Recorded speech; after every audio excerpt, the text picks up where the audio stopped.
Okay, so most of these identities you saw in trigonometry, and I'm going to start with these guys.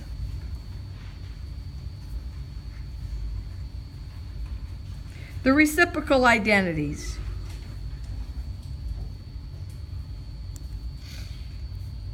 So, the sine of x equals 1 over cosecant x. And the cosine of x is 1 over the secant of x. The tangent of x is 1 over cotangent of x. Then on the other side, I can say cosecant of x is 1 over the sine of x. The secant of x is 1 over the cosine of x.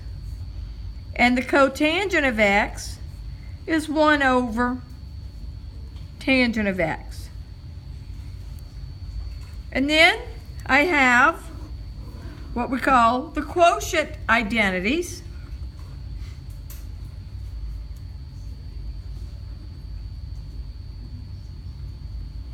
On the quotient identities, this is tangent of x this is writing tangent in terms of sine and cosine. We actually used this one last week. Sine x over cosine x when we did the integral of tangent x dx. We used that guy. And how about cotangent of x is what? Cosine x over sine x. All right, so we got those two groups of identities.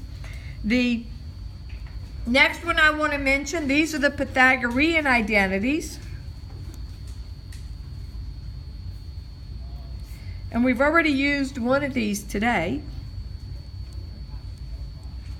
The Pythagorean identities, the one everybody thinks of first, sine squared x plus cosine squared x is 1. Now, I don't know if you want to say that there's one Pythagorean identity. I think of it as there are 9 Pythagorean identities. And I can get all of them from this guy, sine squared x plus cosine squared x equals 1. You've already seen today I found one for cosine squared x equals what? Cosine squared x is 1 minus sine squared x. I get that one by just looking at number 1 and subtracting sine squared x from both sides. What's another one I could get? There it is. Sine squared x is 1 minus cosine squared x. Now I can also go back to number 1.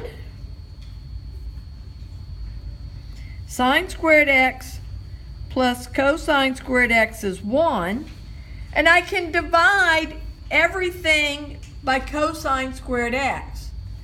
So I'm going to say, okay, cosine squared x, cosine squared x, and cosine squared x.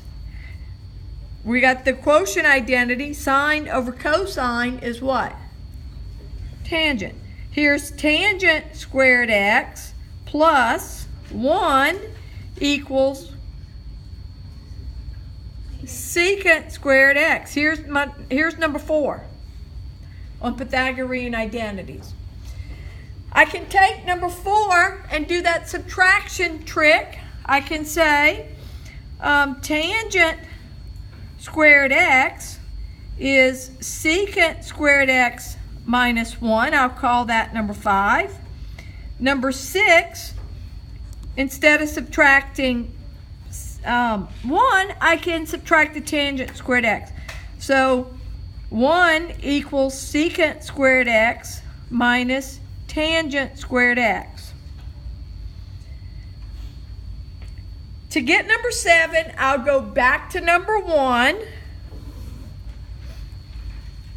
Sine squared x plus cosine squared x is 1. And instead of dividing by cosine squared x, I'll divide by sine squared x. So divide by sine squared x.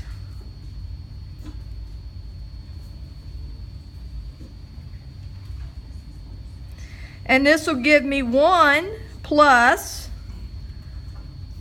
cotangent squared x equals